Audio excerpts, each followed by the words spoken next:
చేసి ఏం చేశాడో తెలుసునా, బాలానందాన్ని వారికి కలిగింప చెయ్యలేదు కనుక ప్రద్యుమ్నుణ్ణి పురుటిలోనే ఎత్తుకుపోయేటట్టుగా చేసి బాలానందం తాను కూడా లేకుండా పొందాడు ప్రథమపుత్రుడి విషయంలో. అక్కడ ప్రద్యుమ్నుడు మళ్ళీ అక్కడ ఉండే మాయాదేవిని, ఆ రతిస్వరూపమైనటువంటి ఆవిడ్ని వివాహం చేసుకుని వచ్చిన తరువాత 18 సంవత్సరములో 20 సంవత్సరములో వచ్చిన ప్రద్యుమ్నున్నే మళ్ళీ చూచాడు. బా ఏమండి ఆకర్షణ పరమాత్మ యొక్క లీల! వాళ్ళకి మా చిన్నతనంలో మా తల్లిదండ్రులకు కల్పించవలసిన ఆనందాన్ని కల్పించలేదు కదా నేను. ఆ కారణం చేతే నేను ఇదిగో ఆ బలానందాన్ని, చిన్న శిశువు, ప్రథమ శిశువు, గట్టిగా మాట్లాడితే రుక్మిణీదేవి ప్రథమ పుత్రుడు, అందరిలో పెద్దవాడు, వాడి వల్ల బాలానందాన్ని నేను పొందకండగా ఉన్నాను అన్నాడు. ఇది ఈశ్వర తత్వం. అటువంటి స్వరూపుడు ఆ ధాత్ర చేత ప్రార్థింపబడినటువంటి వాడు ఈ భూభారాన్ని హరించడం కోసం భూలోకంలో అవతరించాడా? ఆ తర్వాత ఆ గోపాలకుల్ని వంశీవాదన మాత్రం చేత అక్కడ ఉంటుండే సర్వ ప్రాణులను సంతుష్టిపరిచాడే. ఆ బలదేవునితో సహా ద్వారకంలో ఆ మధురా నగరంలోకి వచ్చి వ్రజ కంసవధాధికాన్ని చేశాడే. ఇవన్నీ చెప్పాలి అనంటే ఆ రాసక్రీడలు, ఆ స్వరూపం, అటువంటి మహానుభావుడి యొక్క చరిత్ర ఏమని చెప్పనయ్యా అని బాధపడ్డాడు. ఇది శ్రీమద్భాగవతే తృతీయ స్కంధే విదురోధ్వ సంవాదే ద్వితీయోధ్యాయ. శ్రీకృష్ణార్పణమస్తు. శ్రీ గురుచరణారవిందాభ్యాం నమో నమః. హరయే నమః, హరయే నమః, హరయే నమః. ఉద్ధవాచ తతస్సాగత్య పురం సుమిత్రో చికీర్షయా శంబలదేవ సంయుతః నిపాత్య తుంగాత్రిపుయోధనా సమ్మతం యకర్షద్వ్యసుమోజసూర్యాం. మధురానగరానికి వచ్చారు, కంసుని సంహరించారు. ఆ తర్వాత తల్లిదండ్రులను బంధనంలోంచి విముక్తి కలిగింపజేశారు. అవంతిపురానికి వెళ్ళారు. సాందీపని దగ్గర విద్యాధికారులను అధ్యయనం చేశారట. ఎన్నాళ్ళు? 64 days. ఎవడి వల్లైనా శక్యమయ్యేదైనా 64 రోజులు చదువుకున్నారట. అక్షరాలు పూర్తిగా వస్తాయా అబ్బాయికి 5వ ఏట కూర్చోబెట్టినటువంటి వాడికి? ఎన్ని విద్యలు చదువుకున్నాడయ్యా ఈయన? పోనీ అక్షరాలైనా పూర్తిగా చదువుకున్నాడా? అంటే జగత్తులో ఆయనకి రాని విద్య లేకుండా చతుష్షష్ఠి కళలను పూర్తిగా అధ్యయనం చేసేట ఆయన. బాగుంది. గురుదక్షిణ ఇవ్వాలి. ఎంత ఇవ్వాలండి ఫీజు? 2 months and 4 days. ఎంత ఇవ్వాలి జీతం, గురుదక్షిణ? అబ్బాయి ఏం లేదు నాయన, మా అబ్బాయి చచ్చిపోయినాడు, ఆ చచ్చిపోయిన పుత్రుడిని పట్టుకురా అన్నారట. వాడిని పట్టుకొచ్చాట ఆయన యమలోకంలోకి వెళ్ళి. ఎవడి వల్ల ఈ పనండి ఇది? యమలోకంలో కూడా లేడు వాడు, ఎక్కడో ఉంటే వాడిని పట్టుకొచ్చాడు. అట్లాంటి గురుదక్షిణ ఇచ్చాడయ్యా. ఆ తర్వాత రుక్మిణి పిలిచింది. నిన్నే పెళ్ళాడుతా అంది ఆవిడ. పాపం అయ్యో నేను నిన్నే పెళ్ళాడుతా అన్నాడు ఈయన. పాపం అక్కడ నిద్ర, నాకు రాత్రిపూట నిద్రపోవటం లేదు, నేను నిన్నే స్మరించుకుని బాధపడిపోతున్నానని చెబుతుంది ఆవిడ. నిజమే, నేను పగలు కూడా నిద్రపోవటం లేదు అన్నాడు. కారణం ఏమయ్యా అంటే రాత్రిపూట అయితే నువ్వు ఒంటరిగా ఉంటావు కనుక నా కోసం ఏడుస్తూ కూర్చున్నావు, పగటిపూట అయితే ఎవరు అందరూ ఉంటారని చెప్పేసి నాకు నిద్రస్తోంది పడుకున్నానని పడుకుంటున్నావు. నా పరిస్థితి, నాకు పగలు రాత్రి ఎవరు నా పర్మిషన్ లేదే, వితౌట్ పర్మిషన్ గేట్ లోపలికి వచ్చే అవకాశం లేదు కనుక ఇక్కడికి వచ్చి పగలు రాత్రి కూడా నీకోసమే బాధపడిపోతున్నాను నేను అన్నాడు ఆయన. అని ఆమెను పెళ్లి చేసుకున్నాడు. ఆ తర్వాత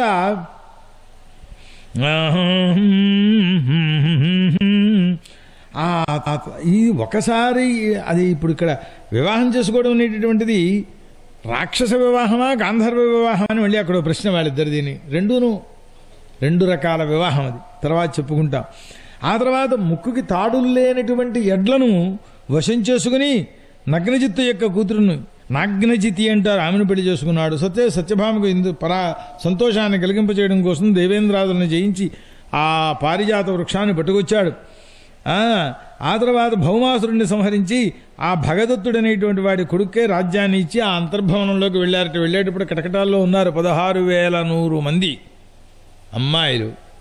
వాళ్ళందరూ ఈ కృష్ణుడు చూసి గబగబా గేట్ల దగ్గరికి వచ్చారు. గేటు దాటి రావడానికి కటకటాలు అడ్డు కదా, జైళ్లలోంచి వాళ్ళందరూ వచ్చి ఈయన నన్ను పెళ్లి చేసుకుని పట్టుకుపోతే బాగుండు అనుకున్నారట. పాప వాళ్ళు అలాగే పట్టుకెడతానే అన్నాడు అందరినీ కూడాను. అబ్బాయి ఆ జైళ్ళు బంధాలన్నీ తీసేయండి అన్నారు, వాళ్ళకి తలంట్లు పోసేయండి అన్నారు, పట్టుపట్లు కట్టేయండి అన్నారు, వాళ్ళని తీసుకెళ్లి జాగ్రత్తగా ద్వారకాపురంలో అప్పచెప్పండి అన్నారు. అక్కడికి వెళ్ళి 16,100 మందిని ఒకే ముహూర్తంలో పెళ్లి చేసుకున్నాడు. 16,100 కళ్యాణ మండపములలో అన్ని చోట్లకు సబంధువు కూడా వెళ్ళి అన్నారు. అన్ని చోట్లకి బలరాముడు ఉన్నట్టు, అన్ని చోట్ల వసుదేవి ఉన్నట్టు, అన్ని చోట్ల దేవకి దేవి ఉన్నదిట, అన్ని చోట్ల వీళ్ళందరూ ఉన్నారు. అన్ని చోట్ల రుక్మిణులు దగ్గరే ఉన్నారు, లేదా దీని పేరు సత్యభామల దగ్గరే ఉన్నారు. మా తోడుకోవడం నా పెళ్లికే వచ్చిందండి. ప్రతి కోడలు అదే చెప్పుకుంటోంది పాపం. ఈ 6,100 మంది కూడాను. అయిపోయిన తర్వాత 16,189 కూడా మా ఆయన మా దగ్గరే ఉంటుంటాడు ఎప్పుడు, మిగిలిన పిల్లలను అసలు చూడడు అంటారట. ఏ రోజు వాటిలోనే ఉంటున్నాడు కనుక అందరి ఇళ్లలోనూ ఎట్లా ఉంటున్నాడు. కృష్ణుడు అంతమందిని పెళ్లి చేసుకున్నాడు, మేము చేసుకోకూడదా అంటుంటారు కొంతమంది. తప్పనిసరిగా ఇంకో 10 మందిని ఎక్కువ చేసుకో, నాకేం అభ్యంతరం లేదు. ధర్మశాస్త్రకారులు ఏమైనా తప్పు చెబితే నేను ఒప్పిస్తా వాళ్ళని. కానీ ఇదిగో ఇల్లా సంసారం చేయాలి చేతనవునా, అదెలా కుదురుతుంది? మరి అతనికి అది కుదరప్పుడు ఇది కుదురుతుందా? కృష్ణుడితో మనం పోలిక పెట్టుకుంటే ఎట్లా తిరుగుతుంది? అట్లా చేశాడే.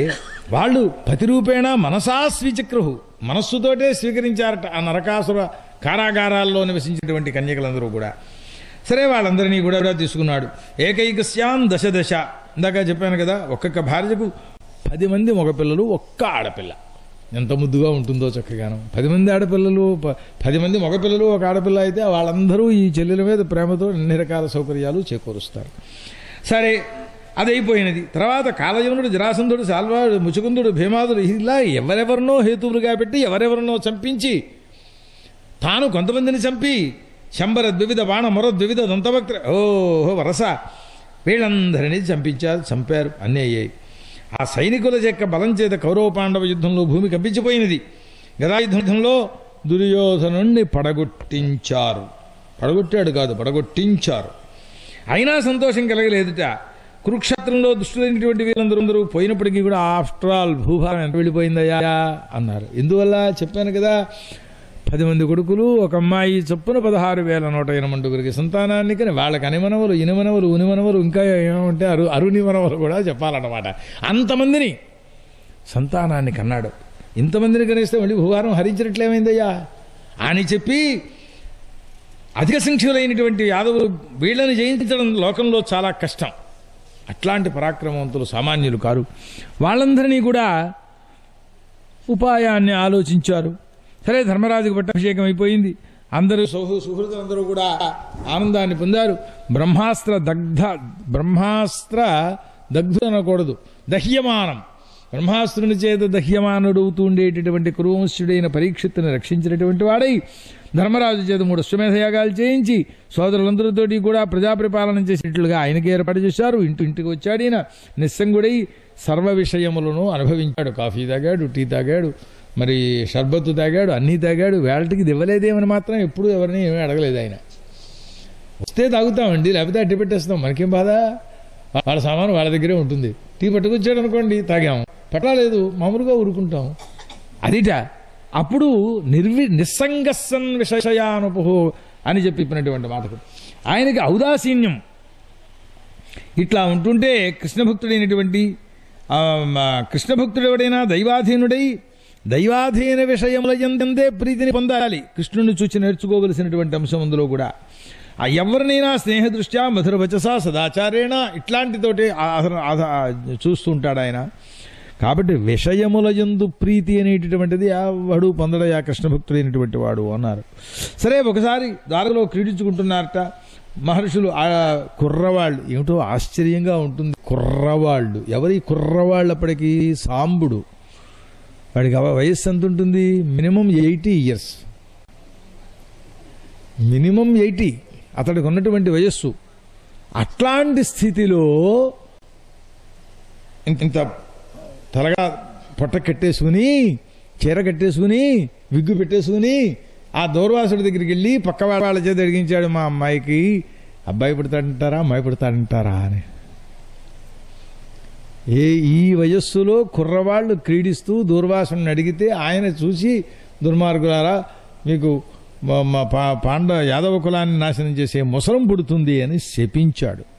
అయ్యా, ఒక చిన్న మాట, 80 సంవత్సరముల వయస్సులో ఇట్లాంటి లక్షణాలు పోనీ 60 సంవత్సరములు అనుకోండి, పోనీ సేపు అనుకుందాం, ఇంకో 20 ఏళ్ళు పెరిగిన తర్వాత ఏదో యాదవ వంశం అయింది అనుకోవడానికైనా, ఆ వయస్సులో ఇట్లాంటి క్రీడలు చేసేటటువంటి స్వభావం కలిగి ఉండడం సహజ లక్షణమా?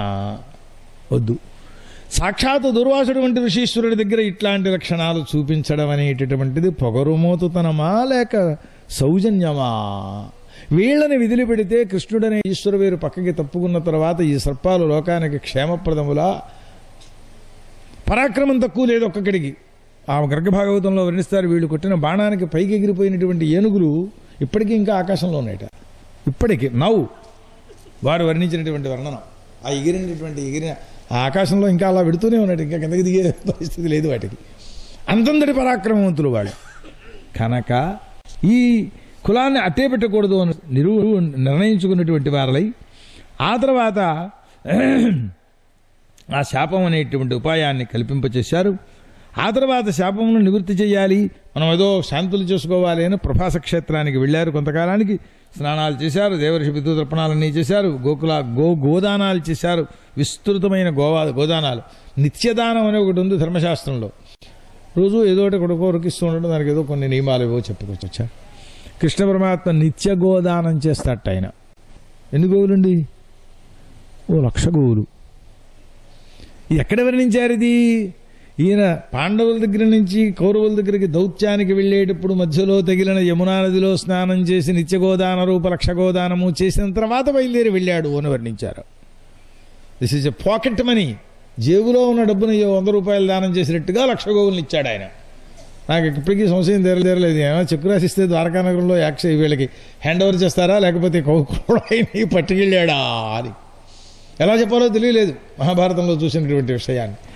అట్లాగా వీరు ఆ దానములన్నీ కూడా చేసినటువంటి వారలై స్వర్ణ రజత శయ్యా వస్త్ర కంబళ రథ అశ్వ గజ కన్యా భూ చతుర్విధాన్న ఇంతవరకు వర్ణించారు వారు. ఇలాంటి దానములన్నింటినీ కూడా చేశారట. ఇది శ్రీమద్భాగవతే తృతీయ స్కంధే తృతీయోధ్యాయ. శ్రీకృష్ణార్పణమస్తు. శ్రీం గురుచరణారవిందాభ్యాం నమో నమః. హరయే నమః. హరయే నమః. హరయే నమః. ఉద్ధవాచాధేతునుజ్ఞాతా భుక్త్వా పీత్వా చ వారుణీం తథా విభ్రంశతి జ్ఞానాః దురుక్తైర్మమ పస్పుశ్రుః. అయ్యప్ప దీక్ష గుర్తుకొస్తుంది ఈ శ్లోకం చదివినప్పుడు. అలాగా పాపం వీళ్ళందరూ చాలా 4 రోజులు 40 రోజులు మొత్తం మీద ఏవో దీక్షలతో జాగ్రత్తగా అక్కడికి వెళ్ళిన తరువాత ఆ దీక్షా విమోకమైపోయినటువంటి గంట తర్వాత పంపానదీ ప్రవాహం కంటే ఎక్కువ ప్రవాహం కలిగిన మధ్య ప్రవాహాన్ని ప్రవహింపజేస్తారట అక్కడ అని చెబుతూ ఉంటారు. ఓ పర్వతంలా తయారైందట బాటిల్స్ యొక్క రాశి. ఈ వ్రతం ఎందుకో తెలియదు, అదెందుకో తెలియదు, వీళ్ళే గుర్తుకొస్తుంటారు. పొద్దున్నుంచి ఏం చేశారో చెప్పుకున్నాం కదా. ఈ చెప్పుకున్న తర్వాత వీళ్ళు చేసిన పని ఏమిటయ్యా అంటే మధ్యాహ్నం అయ్యేటప్పటికీ మరి కృష్ణ పరమాత్మ యొక్క అనుజ్ఞ కూడా ఉన్నది అక్కడ. ఆ బ్రాహ్మణులందరినీ అయ్యా ఇక్కడికి కార్యక్రమాలన్నీ పూర్తిపోయినాయి కదా, మరి కొంచెం మేము ఏదో కుర్రాళ్ళం ఏదో పార్టీ చేసుకుంటామండి అని అన్నారు. అనేసేసి మద్యపానం ప్రారంభించారు. ఈ మద్యపానం ప్రారంభించేటప్పటికి ఏం జరిగిందయ్యా అంటే భోజనానంతర మద్యపానేనా అని ప్రారంభించారు. వివేక భ్రష్టులైపోయినారు. ఏమిటయ్యా నరసింహం గారు నువ్వు అష్టావధానమా అని ప్రారంభించి నేను, ఏమిటి నువ్వేమిటి చేశావయ్యా అని మీరు ఒకళ్ళం ఇలాగా మిత్రులం ఇద్దరం. అదేమిటైంది? మద్యపాన వశంచేత పుట్టిన బుద్ధి విభ్రమ శక్తి అనేటటువంటిది బయలుదేరి, రే సాత్కి ఏం చేశావురా నువ్వు ఆ రోజున కౌరవ మహాయుద్ధంలో ద్రోణాచార్యుడిని అర్జునుడు సంహరించేశాడని చెప్పేసేసి అప్పుడంగా బ్రహ్మహత్య చేశాడు అని చెప్పి ద్వేషంతో మాట్లాడావు, అవునా కదా? ఎప్పటి మాటండి? నేను మాట్లాడితే మాట్లాడుతామన్నవాడు బ్రహ్మహత్య చేశాడా లేదా వీడు? ఈ మాటలు ఏమైపోయినాయి చివరికి? కారణమేం లేదు అక్కడ. కారణమేమీ లేకుండగా వారు ఏ విధంగా యుద్ధం చేసుకున్నటువంటి వాళ్ళ ఈ సాయంకాలం అయ్యేటప్పటికి పరస్పర యుద్ధేన నష్టం యాదవ కులం అయిపోయిందన్నారు. సాయంకాలం 4 అయ్యేటప్పటికి నిజమాయ చేతను తెలుసుకున్నటువంటి వాడి కృష్ణ పరమాత్మ సరస్వతి దగ్గర జలంలో ఆచమనం చేసినటువంటి వాడి రావి చెట్టు మొదట్లో కూర్చుని కాలి మీద కాలేసుకుని ఆ బొటగన వ్రేలును అట్లా అట్లా అట్లా కదుపుతున్నారట. కాలి బొటగన వ్రేలును చక్కని ఎర్రని రంగు వేసిందేమో, చిలుక ముక్కు కదులుతున్నట్టుగా ఉన్నది. అది పాపం దూరం నుంచి ఎక్కడో పోయేవాడు చూచాడు, బాణాన్ని కొట్టాడు, దానికి ఆ వేలు ఛేదింపబడిపోయింది. అది మర్మస్థానం. శరీరంలో 108 లేక 109 మర్మస్థానములు ఉన్నాయి. వాటిని ఎక్కువ పీడించక్కర్లేదు. గట్టిగా ఒక్క గిల్లు ఆ నరం మీద గిల్లితే వితిన్ సెకండ్స్ ప్రాణత్యాగం. అట్లాంటి స్థానాలు శరీరంలో 108 ఉన్నాయి. 109ది కూడా వర్ణించారు. అస్థి సంబంధము కొన్ని, మాంస సంబంధము కొన్ని, ఈ జాయింట్స్కి సంబంధించినవి కొన్ని, నరములకు సంబంధించి కొన్ని షేక్ హ్యాండ్ ఇచ్చి చంపేస్తాను అన్నాడు వాడు. మర్మస్థలాలంటే తెలిసినవాడు కావాలి. షేక్ హ్యాండ్ ఇచ్చేస్తే వితిన్ 3 days చచ్చిపోతాడు వాడు, జ్వరం వచ్చి. వెంటనే వస్తుంది జ్వరం. అట్లాంటి మర్మస్థానములు అది అక్కడ తగిలింది. నవ్వుతూ కూర్చున్నారట పరమాత్మ.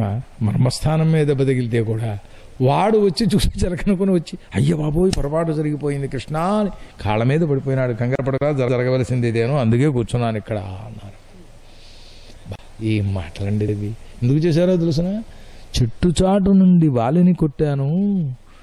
అది ధర్మమే, అక్కడ ధర్మం కాదు, అది ఆపద్ధర్మం వంటిదిగా అవుతుంది కనుక వాణ్ణి బోయవాడుగా అవతరించి నువ్వు చాటు నుండి నన్ను కొడుదుగా లేనని అనుభవించారట కృష్ణ పరమాత్మ. పరమాత్మయుండి ఆ సరస్వతీ నదీ తీరంలో శ్యామ రక్తనేత్ర చతుర్భుజ పీతాంబర వామోరు ఎందు దక్షిణ పాదాన్ని ఉంచినటువంటి వారలై ఆ వెనకాల అశ్వత్థ వృక్షాన్ని అట్లా అవష్టభ్య జార్లబడినటువంటి వాడే కూర్చున్నారు. అటువంటి స్వరూపంలో ఆ కొట్టడానికి పూర్వావస్థ చరిత్ర ఏమిటయ్యా అంటే మైత్రేయుడు అక్కడికి వచ్చారు. వస్తే కృష్ణుడిని చూచారు. కృష్ణుడు ప్రేమతో ఆయన్ని దగ్గరికి రమ్మన్నారు. ఆ సమయంలో చిరునవ్వు చిందిస్తూ ఉండేటువంటి వాడై ఈ వచ్చినటువంటి ఆ మైత్రేయుణ్ణి వీళ్ళని శ్రమ పోయేటట్టుగా ఆ కృష్ణ పరమాత్మ చెబుతున్నారు.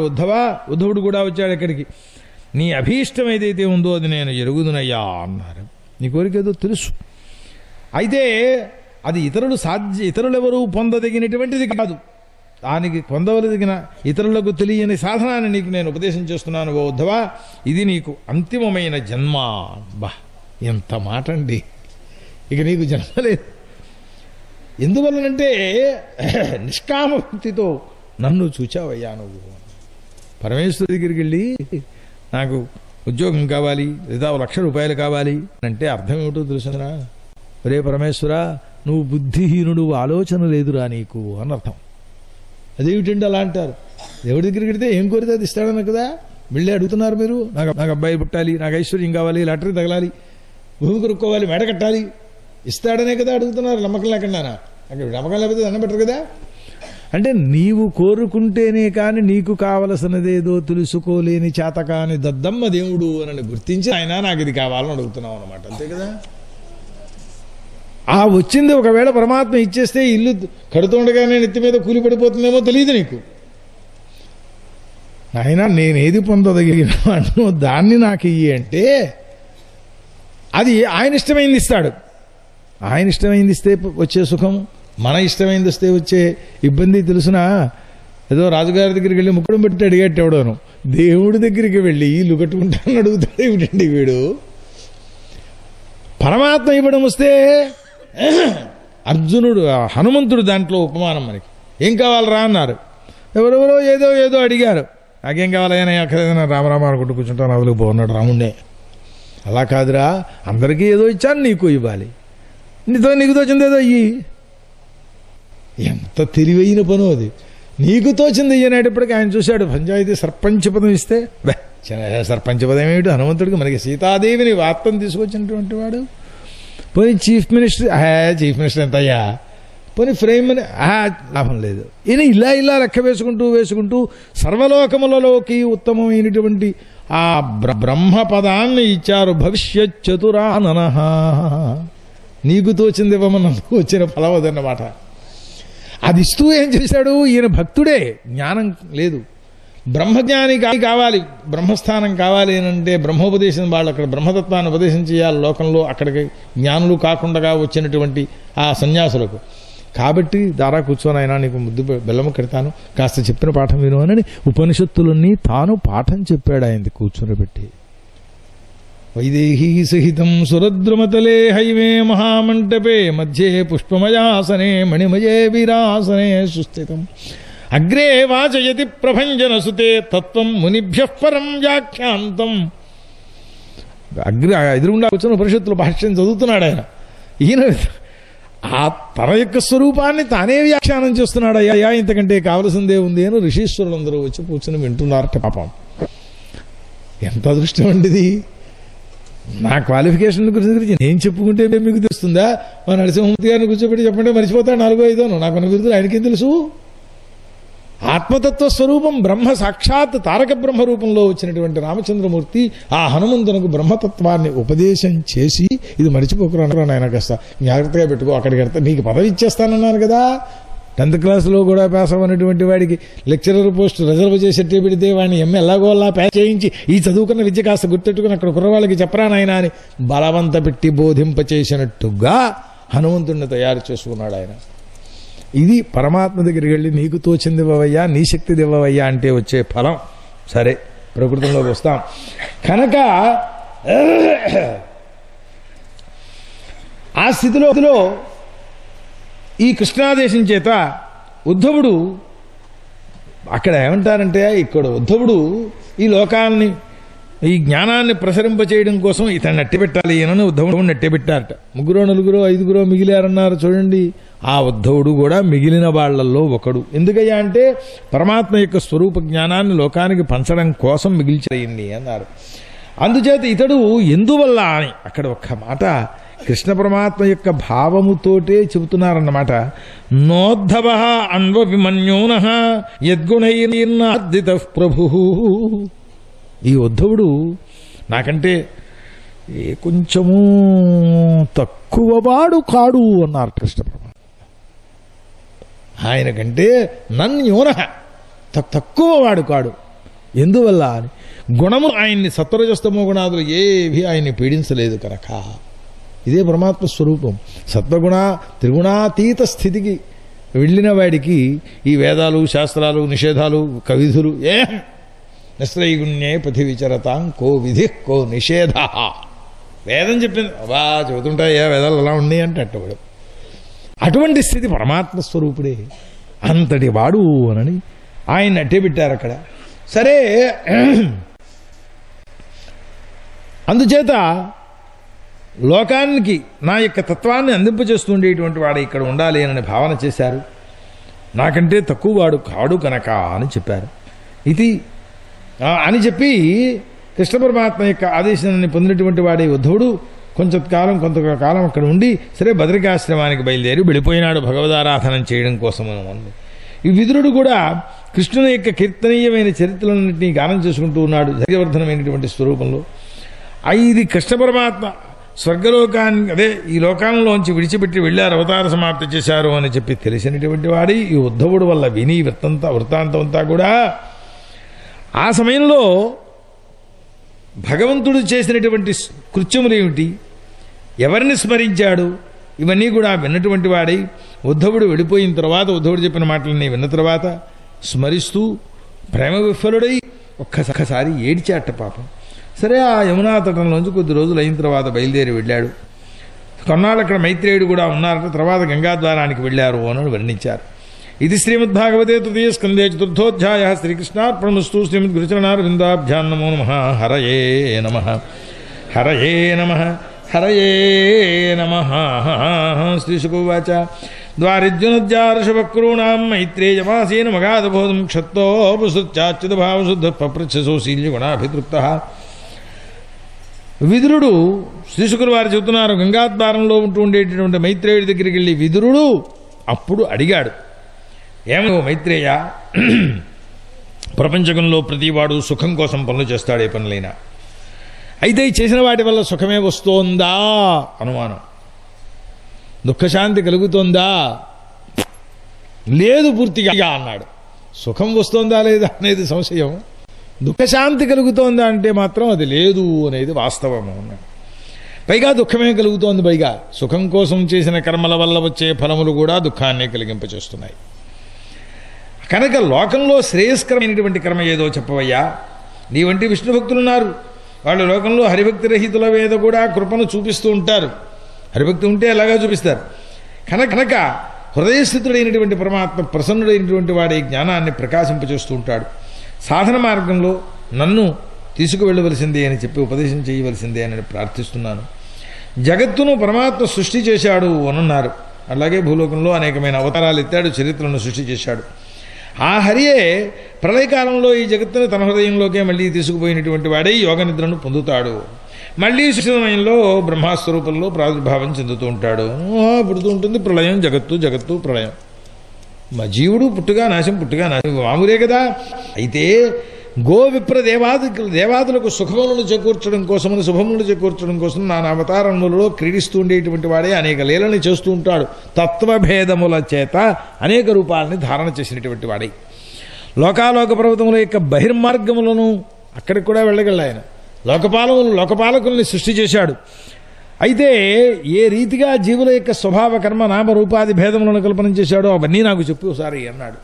ఓ మైత్రేయ, ఎందువల్లంటే వ్యాసుడి వల్ల అనేక వ్రతాలు అవి విన్నాను, ఏమిటో తృప్తి కలిగినట్టు లేదయ్యా అన్నారు. ఇది ఎక్కడెక్కడో కొంతమంది మాత్రమే తెలుస్తుంది. గురువులు చెప్పారట, ఉపదేశం చేశారట, వీరు విన్నారట, అంతా ధారణ చేశారట, మర్చిపోలేదుట, జ్ఞానం ఉందిట, ఆచరణ కూడా చేశారట. ఇంకా ఏదో చెప్పాలండి మీరు గురువుగారు, ఇంకా ఏదో ఉంది, ఇంకా నాకు మనస్తృప్తి కలగటం లేదు అని కాళ్ళెట్టుకునేవాళ్ళు కొంతమంది కనపడుతూ ఉంటారు. అందులో ఇతడొకడు అగస్త్య మహర్షి ఒకడు హైగ్రీవుడు కాళ్ళెట్టుకున్నట్ట. ఇంకా ఏదో చెప్పు అని. ఏం చెప్పాలి, ఏం లేదే చెప్పడానికి, అనడానికా ఏదో ఉంది, చెబదామంటే చెప్పకూడదు. 3 సంవత్సరాలు పట్టుకుని ఉన్నట్టు ఈయన కాళ్ళు, ఆయన హైగ్రీవుడు కాళ్ళు అగస్త్యుడు 3 సంవత్సరాలు పట్టుకున్నా ఆయన విడిచిపెట్టలేదు, ఈయన పొమ్మనలేదు. అప్పుడు అమ్మవారు కామేశ్వరులు ప్రత్యక్షమై, ఇతడి భార్య లోపాముద్ర చాలా పతివ్రత, నన్ను ఉపాసన చేస్తుంటుందయ్యా, కాబట్టి ఆ రహస్యం ఇతడికి చెప్పేయి అన్నది అమ్మవారు. ఎంత బాగుందో చూడండి. పెళ్ళాం మంచిదైతే మొగుడు కూడా అదృష్టవంతుడు అవుతుంటాడు. అలాగా ఇక్కడ ఏమంటున్నాడు, వ్యాస భగవానుడి వల్ల నేను ఎన్నో విన్నాను, తృప్తి కలగలేదు నాకు. హరికథాశ్రవణంలో తృప్తి ఎవడికి కలుగుతుందయ్యా? హరికథాశ్రవణం చేస్తే గృహాసక్తి కొంచెం దూరంగా పెడుతుంది అన్నాడు. గృహంలో ఏంటంటే ఆసక్తి ఎందువల్ల దూరంగా పెడుతుంది ఎప్పుడో చెబుతానమాట. శ్రీకృష్ణుడు ఆ ప్రసంగం వచ్చినప్పుడు చెబితే బుర్రకి బాగా మనస్సుకు పడుతుందన్నమాట. శ్రీకృష్ణుని యొక్క కథామృతపానం అనేటువంటిది అట్లాంటిది. మనే వ్యాసుడు హరిగుణాలను చెప్పడం కోసమని భారతం అనేటువంటి కథనంతని కూడా రాశాడు ఆయన. అక్కడ విషయ సుఖములను వర్ణించడం అనే మిషతో ఆ హరికథ యందు ప్రీతిని కలిగింపచేసేటట్లుగా రాశాడు. భారతంలో చూస్తే అన్ని విషయ సుఖాలను గురించిన కథలు కూడా చాలా ఉంటుంటాయి కదా. శృంగారపరములైన ఉంటాయి, లేదా వైరాగ్యపరములైన ఉంటాయి, లేదా కామ్య విషయోపభోగములను గూర్చి ఉంటాయి. రకరకాల ధర్మాలన్నీ అందులో ఉంటుంటాయి. అయితే ఆ మతి గృహాదుల యందు వైరాగ్యాన్ని పుట్టించేటటువంటిది అవుతుంది అనని రాసక్రీడలు వచ్చినప్పుడు చెబుతానన్నమాట. సుఖాన్ని కూడా కలిగింపజేస్తుంది. హరికథం కంటే హరికథ వల్ల విరక్తులైనటువంటి హరికథ వద్దనుకునే వాళ్ళని గురించి నేను బాధపడుతున్నాను అయ్యా లోకంలో. ఎందుకంటే వాళ్ళకు ఒక క్షణకాలమైనా మంచి కాలం అనేటటువంటిది లేదు వాళ్ళ జీవితంలో. హరికథాసక్తి లేనిటువంటి వారికి మనకేదో సంవత్సరంలో 7 రోజులైనా మంచి కాలక్షేపం అవుతోంది. ఇప్పుడు ఇంటికి వెళ్ళిన తర్వాత ఏదో ఆలోచిద్దామంటే కూడా బుర్ర పనిచేసే పరిస్థితిగా ఉండదు, పడుకోవాలనిపిస్తుంది అనమాట. లోకహితాయ, లోకానికి క్షేమం కలిగించడం కోసం సర్వ కథల యందు కూడా అన్నింటిలో శ్రేష్టమైనటువంటి హరికథను నాకు చెప్పవలసింది అని జగత్ సృష్టి పాలన సంహారార్థమై ఆ పరమాత్మ అనేక అవతారాలని గ్రహిస్తున్నాడు. ఎన్ని చరిత్రలో చూపించాడు, నీకు తెలుసున్నవన్నీ చెప్పాయన్నాడు ఒకటే మాట. శ్రీశుకులు వారు అంటున్నారు, ఇలా విదురుడు అడిగితే మైత్రేయుడు అతన్ని అభినందన చేసి చాలా మంచి మాట అడిగావు నాయన అని. ఓ సాధో, ఆయన చెబుతున్నాడు, లోకాలకి అనుగ్రహించడం కోసం నువ్వు చాలా మంచి ప్రశ్న వేశావయ్యా అన్నాడు. నిన్ను అనుగ్రహించడానికి పరమేశ్వర భక్తుడు నిన్నెవడయ్యా, ఇంక అనుగ్రహించవలసిందే ఉంది. అయినా లోకక్షేమం కోసం కనుక భగవదాశ్రయమైనటువంటి భగవదాశ్రయాన్ని గ్రహించావు, ఇందులో ఆశ్చర్యమేం లేదు. మాండవ్య శాపంతో వ్యాసుడి వల్ల దాసియందు ఉత్పన్నమైనటువంటి నువ్వు సాక్షాత్ యమస్వరూపుడు, నీకు తెలియని విద్య ఉందయ్యా. నచికేతోపాఖ్యానంలో ఆ యముడే కదా ఈయనకి సర్వ వేదాంత విద్యను ఉపదేశించినటువంటి వాడు. కఠోపనిషత్తు దగ్గరికి వచ్చేటప్పటికి నీకు జ్ఞానోపదేశం చేయడం ఎవరికి కావాలి కనుక, ఒకవేళ అయినా నీ ఈ శరీరంతో అవతరించావు కనుక పరమాత్మ స్వలోకానికి వెళ్ళేటప్పుడు నన్ను ఆజ్ఞాపించారు ఆ విదురుడికి జ్ఞానోపదేశం చెయ్యి అని. కాబట్టి ఆ విదురుడి పరమాత్మ యొక్క లీలల్ని క్రమంగా నీతో చెబుతానయ్యా అని. సృష్టికి పూర్వం ఆత్మస్వరూపమైనటువంటి భగవంతుడు ఒక్కడే ఉన్నాడు. సృష్టి ప్రాగవస్థ నా సదాసీన్ నో సదాసీ తదానీ అని ప్రారంభిస్తారు. ఆ స్థితిలో ఆ ఆత్మ చూడ్డానికి అప్పుడేమీ కనపడదు, చూడదగినదేమీ లేదు కనుక ద్రష్టాదృశ్యం రెండూ లేవు అన్నమాట. అప్పుడు ఇవన్నీ కూడా స్వప్న విద్యామానమేవా అని కల్లో ఉన్నట్టుగానేవి. సరే, సదసదాత్మకమైనటువంటి మాయ ఇది చాలా విలక్షణమైంది. ఉన్నదా అంటే లేదు, లేదా అంటే ఉన్నది, రెండు రకాలును. అలాంటి లక్షణాలు చాలా చోట్లలో వేదాల్లో వర్ణిస్తూ ఉంటారు. ఆ బహిరంగమైనటువంటి శక్తి ప్రకటితమైంది, దాంతో సృష్టి కలిగింది. కాలశక్తి అనేటువంటిది పరమాత్మ యొక్క కాలశక్తి చేత పరమాత్మ ఆ గుణక్షోభాన్ని పొందినటువంటి మాయాస్వరూపంతో జగత్తునంతని కూడా ఆభాసవలే సృష్టి చేశారు అనని. మిథ్య అంటే లేనిది అని అర్థం చెప్పుకుంటుంటారు సామాన్యంగా. దాని మీద పెద్ద ఆక్షేపాలు చాలా ఉన్నాయి. మిథ్య అంటే లేనిదని అర్థం కాదు, ఉన్నదనే కాదు. మరిదేమిటి? ఉన్నది కాదు లేనిది కాదు అంటే అదే మరి పరమాత్మ విలక్షణమైనటువంటి స్వరూపం మాయా అండం. ఇప్పుడు ఇక్కడ రోజున ఇలాంటి మంచి స్తంభాలన్నీ పాతి పెట్టారు కదా, ఎవరో దాతొచ్చి 50 లక్షల రూపాయలు ఇచ్చేసేసి ఇక్కడ చక్కని మండపం ఏర్పాటు చేసేసేయండి అన్నారు. సరేనండి అన్నారు. రేపొద్దున్నే ఇంజనీర్ గారు వచ్చి ప్లాన్లు గీశారు, ఇక్కడ ఒక గది కడదామండి, ఇక్కడేమో ఇవి వేద్దాం అని. ఈ గది దగ్గరికి వచ్చేప్పటికి ఈ మండపం దగ్గర వచ్చిందనమాట గది. ఈ మండపం అడ్డుంది కదా, గది ఎలా కడతారయ్యా ఇక్కడ అని అడిగాడు చంటి పిల్లవాడు వచ్చి. ఇది గదిని ఏర్పాటు చేసేసాడు ఇంజనీర్ గారు. ఇక్కడ ఇంత ఎత్తు మండపం ఉంటే ఇక్కడ గది ఎలా కడతారు మీరు? చంటి పిల్లాడు అడిగాడు. తప్పేమైనా ఉందా? ఇంజనీర్ గారి దృష్టిలో ఇక్కడ ఉందా లేదా? ఇది లేదంటామా? అయితే ఇలా వచ్చి నడిచి వచ్చేమనండి కళ్ళు మూసుకుని, బుర్ర బద్దలవుతుంది. ఉందని ఒప్పుకుంటామా? గదిలా వేశాడు. బుద్ధుడిని వేశాడా, బుద్ధిరేఖ వేశాడా? ఇప్పుడు ఉన్నట్టా లేనట్టా చెప్పండి. ఇయం మిథ్యా, జగత్తు కనపడుతూ ఉంటుంది, వాస్తవ స్థితిలో అది లేదు, రేపు తీసేస్తామయ్యా. ఇది మిథ్యాశబ్దార్థం. అది ఎరక్క అసత్యం అసత్యం అని అర్థం చెప్పుకుంటుంటారు. తప్పు. జగత్తు లోక వ్యవహారంలో ఉన్నంత వరకు సత్యమని కదా దృష్టిలో పెట్టుకుని అయినా ఇదంతా మాయా అని చెబుతోంది వేదాంత శాస్త్రం కూడా. దీన్ని మాయగా భావన చెయ్యమని కదా. అందుచేత సదసద్విలక్షణమైనటువంటి స్వరూపము అని వారు వర్ణించడం అన్నమాట. సరే, అందులోంచి మళ్ళీ తేడాలు ఉన్నాయనుకోండి. సదసద్విలక్షణం పరమాత్మ అంటామా, అప్పుడు అర్థం కొంచెం వేరుగా ఉంటుంది. మాయా అంటామా, అప్పుడు కొంచెం అర్థం వేరుగా ఉంటుంది. సూక్ష్మ భేదాలు అవన్నీ కూడా. ఆ మాయలోంచి మహత్తత్వం, ఆ మహత్తత్వం జగత్ సృష్టి కోసం అని చెప్పి రూపాంతరాన్ని పొందింది అన్నారు. మహత్తత్వంలోంచి సాత్విక రాజస తామస భేదములైనటువంటి అహంకారాలు పుట్టాయి. సాత్వికాహంకారంలోంచి మనస్సూదేవతలు, రాజసాహంకారంలోంచి జ్ఞానేంద్రియాలు కర్మేంద్రియాలు, తామసాహంకారంలోంచి అద్భుత సూక్ష్మ రూపములైనటువంటి పదార్థములు ఇవన్నీ కూడా లోకంలో కనపడుతూ ఉండేటటువంటివన్నీ భూత సూక్ష్మాలు అంటే ఈ శబ్దస్పర్శ రూపసగంధాలు ఇలాంటివన్నీ కూడా బయలుదేరాయి. ఆ కాలయోగం చేత ఈ మాయాకాలము రెండూ కలిపేటప్పటికీ ఈ శబ్ద తన్మాత్రల్లోంచి ముందు ఆకాశం, ఆకాశంలోంచి శబ్దస్పర్శ రూపగుణమైనటువంటి వాయువు, ఇలా క్రమంగా ఈ పంచభూతాదులు, ఆ పంచభూతములు అయిన తర్వాత ఓ విధంగా ఈ ఆకాశాదులు ఉన్నాయి చూచావా, ఇవన్నీ క్రమంగా ఒకటి అధిక గుణములు కలిగినటువంటి వాటిని సృష్టి చేయడం ప్రారంభించాయన్నమాట. మొదట్లోనే చెప్పుకున్నాం ఒకసారి. శబ్దంలోంచి ఆకాశంలోంచి వాయువు పుట్టింది అంటే వాయువు దగ్గరకు వచ్చేటప్పటికి స్పర్శ విశేష గుణం, శబ్దం కూడా దాని ఎందు ఉంటుంది. ఇట్లా పృథివీ దాకా తీసుకొచ్చేవాడికి పృథివీలో పంచగుణములు కూడా ఉంటూ ఉంటాయి. అయితే ఇటువంటి స్వరూపంలో విష్ణువు యొక్క అంశంతో సంభూతులైనటువంటి దేవతలందరూ కూడా బ్రహ్మాండాన్ని రచన చేయడానికి సమర్థులు కాక పరమాత్మను స్తోత్రం చేశారప్పుడు.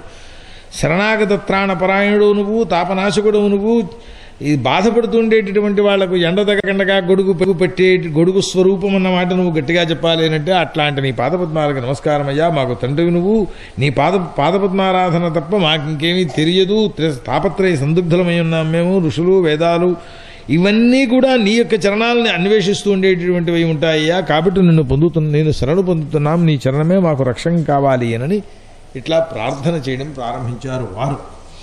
ఈ విధంగా ఎక్కడైతే ఆ పరమాత్మను ధ్యానం చేస్తున్నారో చాలా రకాల జ్ఞానాన్ని వాళ్ళ ఇదిలో నీ భక్తులైనటువంటి వాళ్ళని ఈ కథాశ్రవణాదుల చేత మోక్షాన్ని పొందుతారు. ఇది వాళ్ళకి సులభమైన ఉపాయం. జ్ఞానులు యోగ ద్వారా మరి కొంచెం క్లేశాన్ని పొందినటువంటి వారలై మోక్షాన్ని పొందుతారు అని ఇట్లా ఆయా అధికార భేదం చేత వచ్చేటటువంటి స్వరూపాలన్నింటినీ కూడా చెప్పి, ఓ దేవా, మా అందరికీ కూడా సృష్టికర్తమైనటువంటి నువ్వు సర్వాజ్యుడు కూటస్థమైనటువంటి పురుషస్వరూపుడు అయి ఉన్నావు. కోట ఇవ తిష్టతి అని. కోటం అంటే బంగారు నగలు చేసేటటువంటి వాడి దగ్గర ఒక కర్ర మీద ఇంత దెమ్మ ఉంటుంది, ఇనప దెమ్మ. అది ఎక్కడికి కదదు. ఎన్ని బంగారు వస్తువులు, లక్షల కోట్ల వస్తువులు దాని నుంచి వెళ్ళిపోతున్నా అది మాత్రం నిష్ట. పరమాత్మ యొక్క స్వరూపం అట్లా ఉంటుంది సుమా, దానికి చలనం లేదు అని చెప్పడం కోసం దానిని ఉదహరిస్తుంటారు. ఎన్నో జీవులు పుడుతుంటారు, పోతుంటారు, సృష్టిలు వస్తూ ఉంటాయి, ప్రళయాలు వస్తుంటాయి అని చెప్పి అట్లాంటి కూటస్థితుడైనటువంటి పరమాత్మ స్వరూప పరమాత్మ నువ్వు ఆత్మ ఈ బ్రహ్మాండాన్ని తయారు చేయడం మా వల్ల కావటం లేదయ్యా, ఆ శక్తి జ్ఞానము మాకు నువ్వు ప్రసాదించవలసింది అని ప్రార్థించారు. ఇది శ్రీమద్భాగవతే తృతీయ స్కందే పంచమోధ్యాయ. శ్రీకృష్ణార్పణమస్తు. శ్రీ గురుచరణారవిందాభ్యాం నమో నమః. హరయే నమః, హరయే నమః, హరయే నమః. అయ్యా, ఇంతసేపటి నుంచి మాట్లాడుతూ మధ్యలో నేను గుర్తుగట్టి అరుస్తున్నాను కదా, హరయే నమః అని మీరు అనేసిస్తే ఆ శ్రమ కొంచెం తగ్గుతుంది. ఆశ అంతకంటే ఏం లేదు. నేను అనుకోవడం మాను, మనసులో అనుకుంటాను. ఋషిరువాచ ఇది దాసాం శక్తీనాం సతీనాం అసమేత్య సహ ప్రసుప్తలోకతంత్రాణం నిశామ్యగతిరీశ్వర. మైత్రేయుడు చూస్తున్నాడు, ఓ విదురా, ఇలా ఉంటుండేటటువంటి మహదాది తత్వములన్నింటినీ సూచి భగవంతుడు కాలశక్తిని ధారణ చేస్తుండేటువంటి వాడై ప్రకృతి మొదలైన 32 తత్వములు 23 తత్వములు ఏవైతే ఉన్నాయో వాటన్నింటిలోనూ ఒక్కసారిగా ప్రవేశించారు అన్నారు. ఈ పంచభూతాదులు, ఇంద్రియము, ఈ విధంగా తత్వ పరిగణన ఏవైతే చేశామో అన్నింటి యందు ఒక్కసారి ప్రవేశించారు. ప్రవేశిస్తే ఈ భిన్నములైనటువంటివన్నీ కూడా చేష్ట కలిగినటువంటి అయిన క్రియాశక్తిని దాంట్లో కలిపారు. మళ్ళీని ఏమంటే క్రియాశక్తి లేకపోతే అక్కడ కేవలం పరమాత్మ ప్రవేశం ఉన్నా సరిపోదు. పరమాత్మ శక్తులే ఇవన్నీ కూడాను. ఆ క్రియాశక్తితో కూడుకున్నటువంటి వాడి తర్వాత నిజాంశముల చేత విరాట్ దేహ స్వరూపంతో ప్రాదుర్భావం చెందారు. ఆయనే దాన్ని పుట్టించాడన్నారు. ఎలా అన్నా ఒకటే, తనను తనలో తనయందు తన చేత ఇన్ని చెప్పారు కదా. ఆయన తననే ఈ విరాట్ రూపంగా సృష్టి చేశాడయ్యా. అప్పుడన్నా అర్థం అదే కదా, అంతకంటే చెప్పగలిగిందేం లేదు. ఆ తత్వసంగం పరస్పరము కూడుకున్నటువంటిది ఈ స్వాంశంతో పురుష స్వరూపాన్ని పొందింది. అంటే పురుష విరాట్ రూపం యొక్క ఉత్పత్తి. అతడు అంతర్యామి విరాట్ పురుషుడు బ్రహ్మాండ కోశంలో ఉన్నాడు. ఆ స్వరూపము నీళ్లలో కొన్ని వేల సంవత్సరాలు అట్లాగే ఉండిపోయింది. ఆ తర్వాత హృదయావచ్ఛిన్న చైతన్య రూపంలో, అంటే జీవుడు హృదయంలో ప్రవేశించినట్టుగా ఒకటిగా అధ్యాత్మ ఆధిభూత అధిదైవిక రూపాల్లో 3 రకాలుగా ప్రాణాపాన విజానోదాన సమానాది ఆ కూర్మ కృకల దేవదత్త ధనంజయాది నాగ కూర్మ కృకల దేవదత్త ధనంజయాది రూపముల చేత దశవిధ వాయువులుగా. ఈ వాయువులని ఎక్కడున్నాయండి అని అంటారు. ధనంజయం అనే వాయువు మరణించిన తరువాత కూడా శరీరాన్ని విడిచిపెట్టదు అని చెబుతారు. రజహాదు మృతం వాపి సర్వవ్యాపి ధనంజయ అని 10 వాయువుల లెక్కలో. ఎలా తెలుస్తుందండి అందులో గాలి ఉందని? చచ్చిపోయిన శవం చెయ్యి నరికేయండి, అందులోంచి రక్తమో మరోటో నీళ్ళో ఏదో కారుతుంది కదా. ఎంతసేపు అయినా ఎట్లా వస్తోంది ఇతలకి? వాయువు అనేటటువంటిది ప్రేరణ చెయ్యనిదే రాదుగా ఈతలకి. అందుచేత అది శిథిలమైపోయి బూడిదైపోయేదాకా, బుడిదో లేదా మొద్దో ఏదో అయిపోయేదాకా ఆ వాయువు అట్లాగే ఉంటుంది. ఆ శరీరం పూర్ణ శిథిలత్వ స్థితికి పొందే వరకు కూడా వాళ్ళు చెప్పేదాన్ని గుర్తించే శక్తి మనకి కావాలి. అంతవరకే. హరే అట్లాంటి దశవిధ వాయుస్వరూపంలోనూ ఆ తర్వాత విరాట్ పురుషుడు సర్వజీవులకు ఆత్మస్వరూపుడమై పరమాత్మగా అందరి జీవులలోనూ ప్రవేశించాడు చైతన్య స్వరూపముతో. అది ప్రథమావతారము అని అన్నారు. ఆ ఈశ్వరుడే పూర్ణముగా ఈ సత్వముల యొక్క ప్రాణుల యొక్క విజ్ఞాపితాన్ని స్మరించినటువంటి వాడై అనేక వృత్తులను కల్పించడం కోసమని చెప్పి ఆ చిచ్చిత్తి చేత విరాట్ దేహంలో ఇలాంటిది ఏం చేస్తాను అని ఆలోచించుకుని ఇట్లాంటి స్వరూపాన్ని తయారు చేశారు. అదే పురుషదేవ స్వరూపం అన్నమాట. దేవతలందరికీ కూడా చూపించారట. ముందు అక్కడ వర్ణించేటప్పుడు ప్రజాపతి ఒక్కొక్క శరీరాన్ని తయారు చేసి దేవతలందరూ చూడండి బాగుందంటే మాకేం బాగులేదని తిట్టిపోశారు వాళ్ళు. చివరికి పురుష దేహాన్ని ఇది భోగాయతన స్థానం బాగున్నది అని అప్పుడు అంగీకరించారన్నమాట. సరే, అక్కడ ఆ విరాట్ పురుషుని యొక్క స్వరూపాన్ని సృష్టించడం కోసం లేదా ఈ దేవతలకు దేహాలను కల్పింపచేయడం కోసం మొట్టమొదటి చేసిన సృష్టి ఏమిటయ్యా అంటే ముఖం పుట్టింది. అందులో ఇందాక చెప్పినట్టుగా అగ్నిదేవత, వాగింద్రియము, వక్తవ్య విషయము, శబ్దోచ్చారణం కలగడం, తర్వాత తాలు అనేటువంటి వృత్తాంతం, అక్కడ వరుణదేవుడు, దానికి జిహ్వ ఇంద్రియం, అక్కడ రసం విషయం అని మామూలే కదా క్రమమంతా. ఇట్లా పంచభూతములకు, పంచ జ్ఞానేంద్రియములకు, ఆ పంచదేవతలకు, పంచభూతములకు ఉంటుండేటటువంటి సంబంధాన్నంతని సృష్టి చేశారు అన్నారు. ఈ విధంగా సృష్టి చేసిన తర్వాత విరాట్ పురుషుని యొక్క పూర్ణ రూపాన్ని వర్ణించడం అనేది మాత్రం ఎవరికీ శక్యం కాదు. ఆ విరాట్ పురుషుడి రూపంలోనే హృదయం పుట్టినది. సరే, పాదములు ఇట్లా దశవిధేంద్రియముల యొక్క స్వరూపాన్ని వర్ణించిన తర్వాత హృదయంలోంచి చంద్రుడు, మనస్సు, ఇంద్రియం, అక్కడ సంకల్ప వికల్పములు, విషయములు, సంకల్ప వికల్పాత్మకం మనహ అని ఇదే దాని స్వరూపం. ఆ తర్వాత కర్తవ్యాకర్తవ్య విచారణం జరుగుతుందన్నమాట. ఆ తర్వాత అహంకారం, అక్కడ రుద్రుడు దేవత, దీని పేరు క్రియ విషయం, కర్తృత్వాభిమానం, నేను చేస్తున్నాను అనేటువంటి అహంకారం కలుగుతుంది. ఈ విధంగా నీ పుట్టిన తర్వాత పురుషుని యొక్క ముఖంలోంచి బ్రాహ్మణుడు పుట్టాడు. అతడు వర్ణములకు గురువైనాడు. బాహువుల్లోంచి క్షత్రియుడయ్యాడు, అతడు పరిపాలకుడయ్యాడు, ప్రజారక్షకుడు అన్నారు. సరే, ఊరుల నుంచి వైశ్యుడు, ప్రజలు వీళ్ళకి జీవిక కోసం అని చెప్పి వ్యాపారాదులు ఇవన్నీ కూడా సృష్టి చేశారు.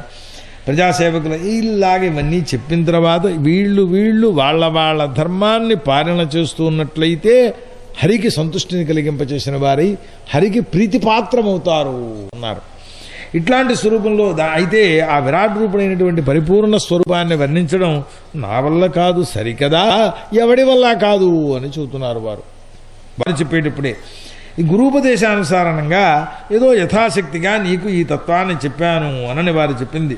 వారు ఏమంటారంటే అక్కడ కశ్రద్ధ్యాదుపాకర్తుం యోగమాయా బలోదయం అథాపి కీర్తయామ్యంగా యథామతి యథాశ్రుతం.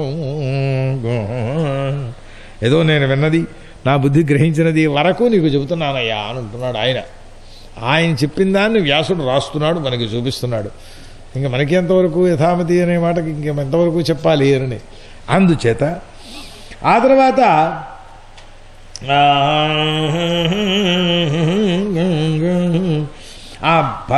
ఓ విదురా, బ్రహ్మదేవుని యొక్క ఆ బ్రహ్మదేవుడు కూడా ఆ భగవంతుని యొక్క మహిమను వర్ణించడానికి కొన్ని వేల సంవత్సరాలు పుచ్చుకున్నప్పటికీ సమర్థుడు కాడు. ఏమి బ్రహ్మదేవుడు గొప్ప ఏమిటయ్యా అని, మనకంటే ఏమిటి ఆయన గొప్ప అంటే, మనం సరస్వతిని ఆరాధిస్తే అనుగ్రహించి 4 మాటలు పలికిస్తుంది. ఆయనకి సరస్వతీదేవి పెళ్ళంగా ఉన్నది. ఏమీ అనాలంటే కూడా ఆవిడ ముందు ఉండాలి కదా, అంటే ఆవిడ వశమై ఉన్నదన్నమాట. ఆ వశవాక్ అయినటువంటి వశసరస్వతీకుడైనటువంటి బ్రహ్మదేవునికి కూడా వేల సంవత్సరాలు పడుతుందంటే మన బతుకు మనం ఆ పరమాత్మను. సరే, ఏం చేస్తాం, యథాకథమపి ఆ హరిగుణాలను కీర్తనం చేస్తే శ్రవణం చేసే ముక్తి కలుగుతుందయ్యా. అయితే భగవంతుడు కూడా ఇంకో రహస్యం ఉండవు, చాలా విశేషం. మీ శక్తి ఏదో మీకు తెలియదు అన్నారు. ఏమనుకున్నారు అన్నగారు, ఇప్పుడే కాళ్ళు కొడుకుంది ఎలా వెళ్ళినప్పుడు అక్కడ ఏదో కూర్చుంటాను. అది ఎవరికైనా అంతే. మీ శక్తి ఏదో మీకు తెలుసునా, నా శక్తి ఏదో నాకు తెలియదు అని మీరు చెప్పడానికి, విష్ణు పరమాత్మకు కూడా ఆయన శక్తి ఆయనకి తెలియదు. అది ఇక్కడ వారు చెబుతుండేటువంటి మాట. భగవానపి తన మాయ యొక్క ఇయత్తను తెలుసుకోవడానికి సమర్థుడు కాడు అన్నాడు. ఎందువల్ల అని, భక్తుడు ఏది కోరితే వాళ్ళు వీడు ఏది కోరుతాడో ముందుగా ఆయన ఎక్కడ ఊహించుకుంటాడు, రాబోయే యుగంలో ఎవడో ఏదో కోరుతాడని. ఆ కోరినటువంటి వాడి కోరిక తీర్చే శక్తి ఆయన దగ్గర ఉన్నది, అప్పుడు వస్తుంది అది. అట్లా భగవంతుడు కూడా తన మాయ చేత ఇన్ని బ్రహ్మాండాలు ఉన్నాయి, ఈ బ్రహ్మాండములలో ఇన్ని ఉన్నాయి అనే విషయం తెలుసుకోవడం శక్యమయ్యేటువంటి విషయం కాదయ్యా, అది మాయాస్వరూపము. అదేమిటండి అలా అంటారు, భగవంతుడికే తెలియకపోతుందా అని ఎవరైనా అడుగుతారా? బాబు, మీ తల మీద ఎన్ని వెంట్రుకలు ఉన్నాయో మీరు చెప్పండి, ఎవరికైనా చేతనమునా? నీ ఒంటి మీద కదటయ్యా ఉంటా, చేతనవుతుందా, శక్యమవుతుందా, లెక్క పెట్టడం అవుతుందా ఎప్పటికైనా? అదేనయ్యా పరమాత్మ స్వరూపం. అది తెలియడం కోసమనే పరమాత్మ ఇన్ని వెంట్రుకలను సృష్టి చేశాడు నీకు. అందుచేత అది విశేషం ఏమిటంటే, ఆ మాయాతత్వాన్ని తెలుసుకోవడానికి ఎంతటి మాయ చేసేవారు శక్యం కారు. మనకి దశమస్కంధంలో వస్తుంది కదా, పరమేశ్వరుని మాయను ఏదో చూద్దాం, పరీక్ష చేద్దామని చెప్పి తన మాయ చేత ఆ ఉంటుండే దోళ్ళని, గితల్ని, లేక పెయ్యల్ని, కుర్రాళ్ళని, వాటిలో ఉండే వేషాలని అన్నింటినీ దాచేసిన ఆ బ్రహ్మదేవుడు తీరా చూస్తే అన్నీ అక్కడ ఉన్నాయి, గోగులు. ఇదేమిట్రా, మనం దాచిన దోళ్ళు ఇక్కడ ఉన్నాయా లేదా అని గేటు తీసి చూస్తే అందులోనూ కనపడుతున్నాయి, యువతలా కనపడుతున్నాయి. ఇదేమిటి, ఇందులో నిజమైనవేవి మాయామయమైనవేవి అని అనేది ఆయనకి తెలియలేదు. అప్పుడు నేను పట్టుకొచ్చినవి మాయవా, ఇవి మాయవా అని, ఇవి సరిగ్గా వేస్తున్నాయి శుభ్రంగా. అంటే పరమాత్మను వ్యామోహపరచడం కోసం మాయా ప్రసారణం చేసినటువంటి బ్రహ్మదేవుడు ఆయన ప్రసరించిన మాయలో పడిపోయి తాను చేసిన పని ఏదో తనకి తెలియకుండా అయిపోయినాడన్నమాట. ఇది మాయాస్వరూపం యొక్క శక్తి. అట్లాంటి స్థితిలో మరి పరమాత్మ ఎవరి యొక్క స్వరూపాన్ని ఎవరు తెలుసుకోవడం అనేటటువంటి విషయం యొక్క స్వరూపతత్వం అది. కాబట్టి పరమాత్మకు కూడా భక్తుడు కోరేదాన్ని తాను ఇంకా ఎన్ని లోకాలను సృష్టి చేయాలో అవసరాన్ని బట్టి చేస్తూ ఉంటాడు ఆయన. అట్లాంటి స్థితిలో ఎలా కుదురుతుంది కనుక ఇది కనుక నోవ ఆత్మనోవసితో వత్సమహిమ కవిన ఆదిన, ఆది కవి అయినటువంటి ఆయనకే ఆత్మమహిమ తెలియదు. అతో భగవతో మాయనామపి మోహిని, మహామాయ చేస్తామన్న వాళ్ళని కూడా మోహింపచేసేటటువంటిది భగవంతుని యొక్క మాయాస్వరూపము అని. యత్ స్వయంచ ఆత్మవర్త్మా ఆత్మ నవేదాగా, తన మార్గం ఏదో ఆయనకే తెలియదు.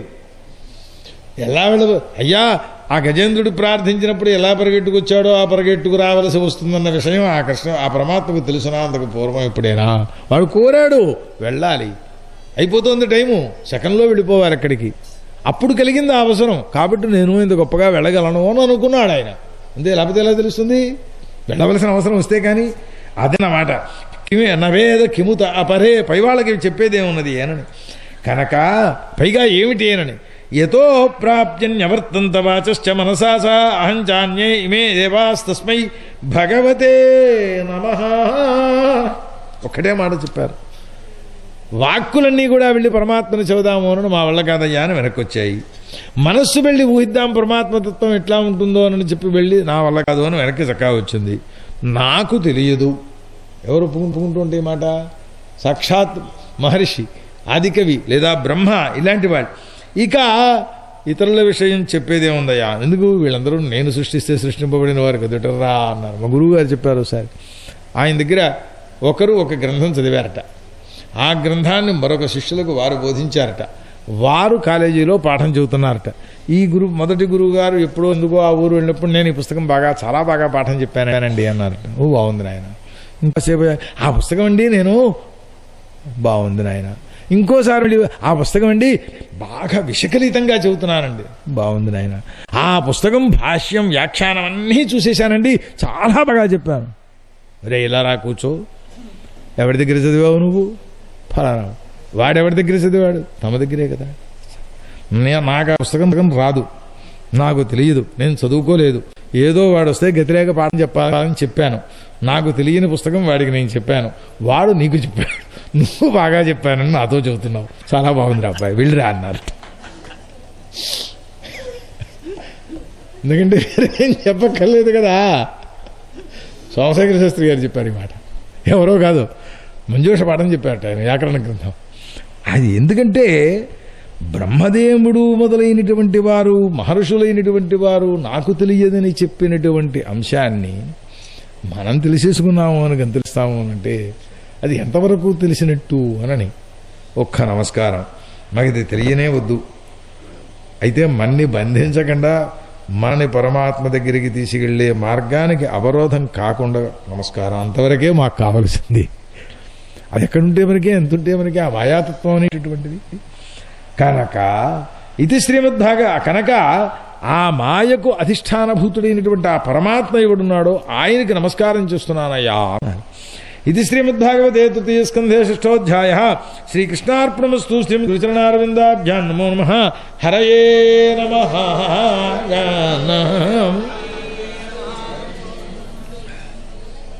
ఎన్నో సర్గదా కావాలో ఒకసారి చూసారా ఇవాళ? వాళ్ళ ఎన్నో అధ్యాయం దాకా సుదో బుధా ప్రణిని భారత్య విదుర ప్రత్యభాషత. చెప్పావా సమాధానం? శీర్షుకుల వారు చెబుతున్నారు. ఇలా మాట్లాడుతుంటే మైత్రేయుడు చెబుతుంటే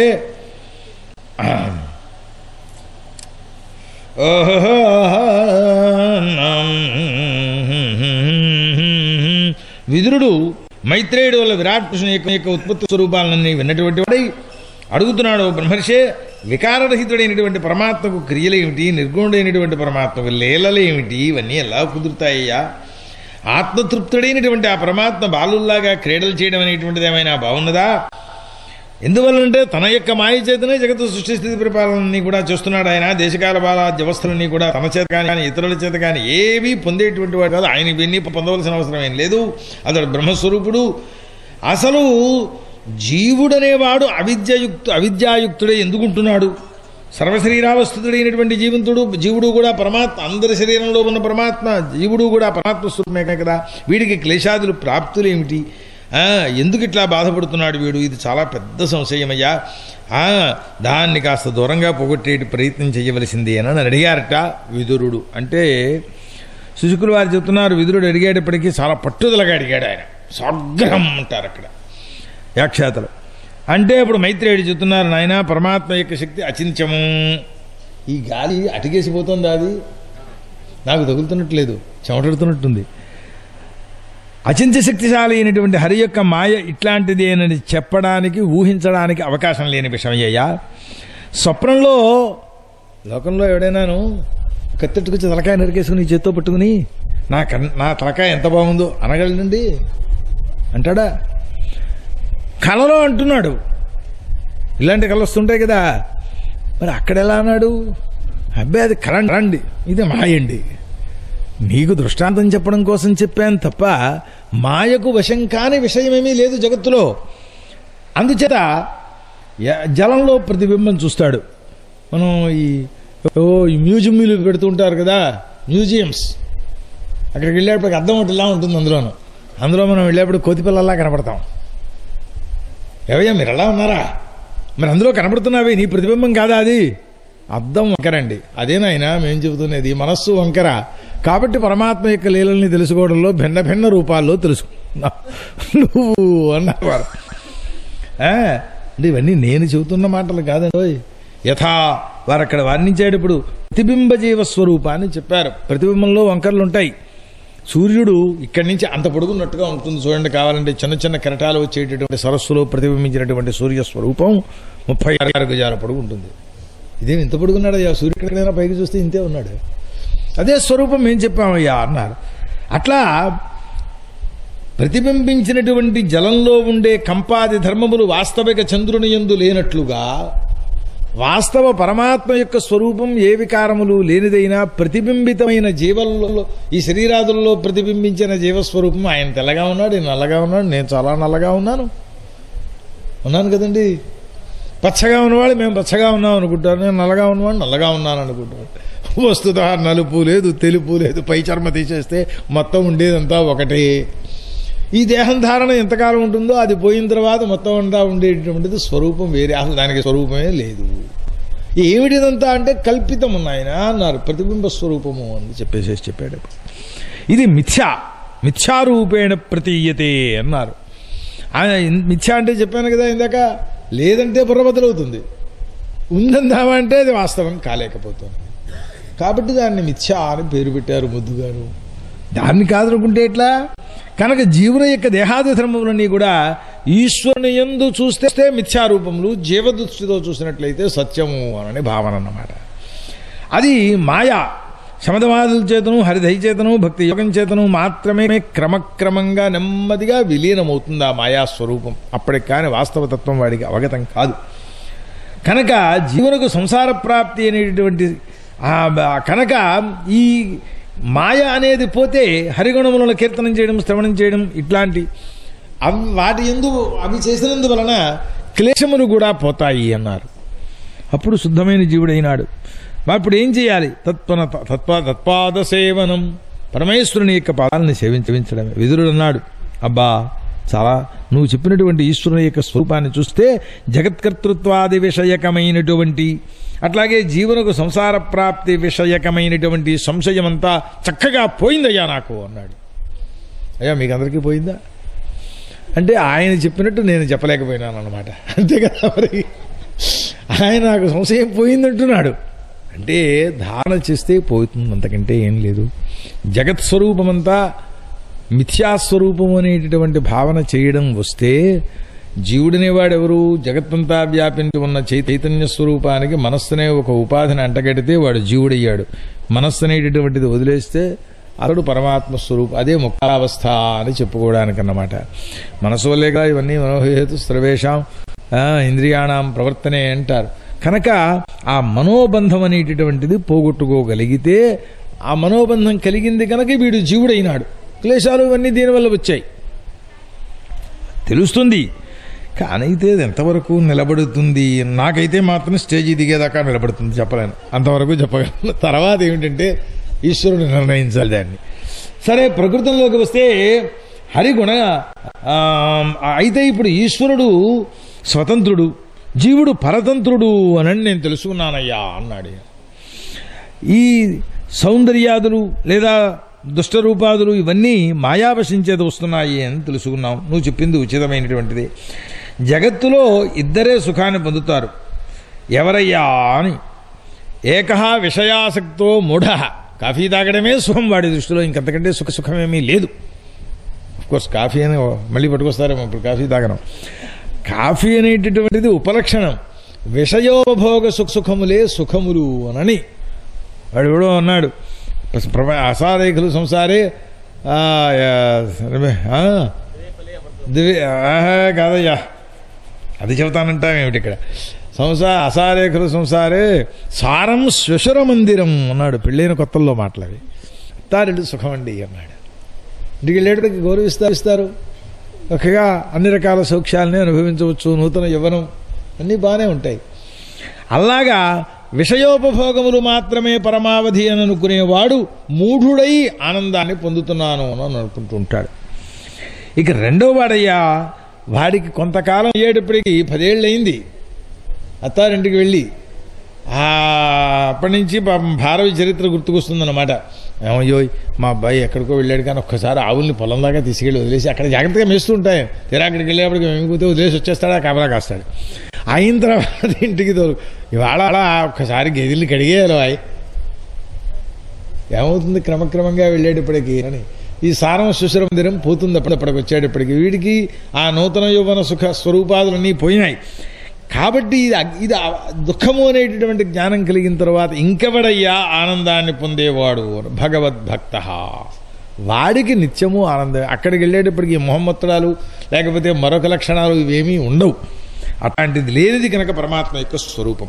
సరే, ఈ ఇద్దరికంటే మిగిలిన వాళ్ళందరూ కూడా దుఃఖానుభవాన్ని చూసి సంసారాన్ని ఇక జన్మలో వివాహం కాదు కదా, పిల్లల్ని కండం కాదు కదా, అసలు కొంపలో అడుగు పెట్టకుండా ఇక్కడి నుంచే ఆ హిమాలయ పర్వతాలకి పోతే బాగుండు అని అనుకుంటూ ఉంటాట ప్రతివాడు కూడా.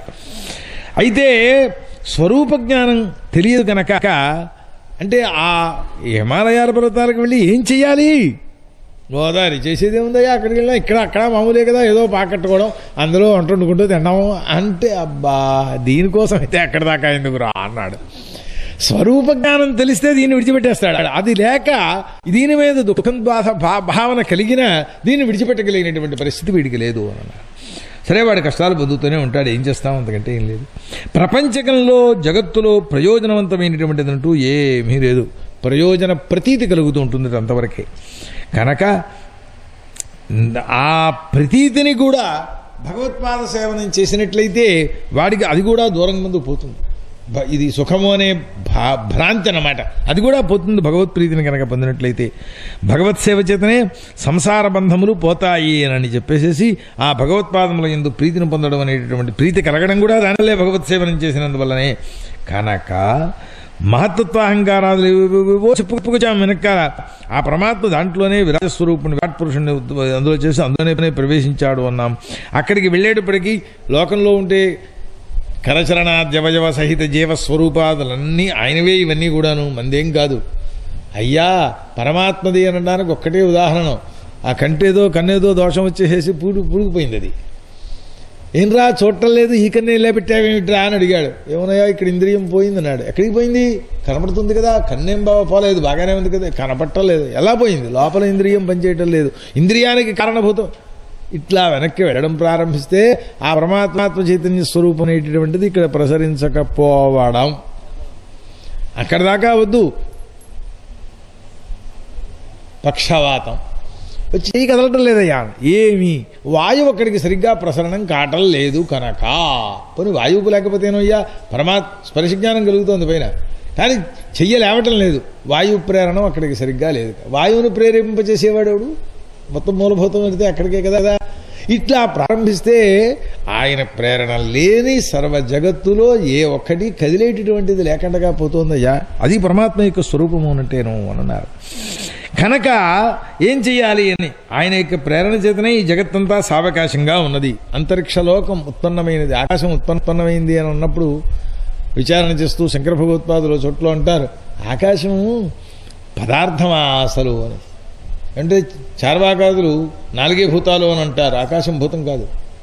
కానీ తస్మాత్ ఆత్మనః ఆకాశ సంభూత పుట్టిందయ్యా అంటున్నారు. ఎలాగా ఈ పుట్టడం? నాయనా నీ తర్కాలు వేదంలో చెప్పిన దానిని తిరస్కరించడం కోసం కాకూడదు. ఆకాశానికి కూడా భేదాలు ఉన్నాయన్నారు. మఠాకాశం, ఘటాకాశం, మహాకాశం ఇలా భేదాలు ఉన్నాయి కదా. ఆ భేదములను పురస్కరించుకుని అనేకత్వం వచ్చింది కనుక ఆకాశత్వ జాతిని ఒప్పి మొత్తం మీద ఆకాశాన్ని ఒక పదార్థం కింద స్వరూపం కింద తయారు చేసి చూపుతామయ్యా శృతి చెప్పింది కనుక. అది లేకపోతే ఏమవుతుందండి ఈయనని, లేకపోతే నువ్వు నడవడానికి వీలు ఉండదు అక్కడ ఖాళీయే ఉండవచ్చు కాక, కానీ నువ్వు అక్కడ ప్రవేశించలేవు. అట్లా ఉంటుందా ఎక్కడైనా? ఎందుకుంటుంది, బోర్డు చోట్ల ఉంటుంది. ఆ విషవాయు ప్రేరితమైన ప్రదేశంలోకి మనం కదలలేం, లోపలికి వెళ్ళలేం కదా, ఆ వాయువు దీతలకు గెంటేస్తూ ఉంటుంది వీడిని అని. ఇలా ప్రారంభించి శృత్యర్థమును ఉపపన్నం చెయ్యడం కోసం మనం తర్కాలని ప్రయోగించాలని ఆయన మనకు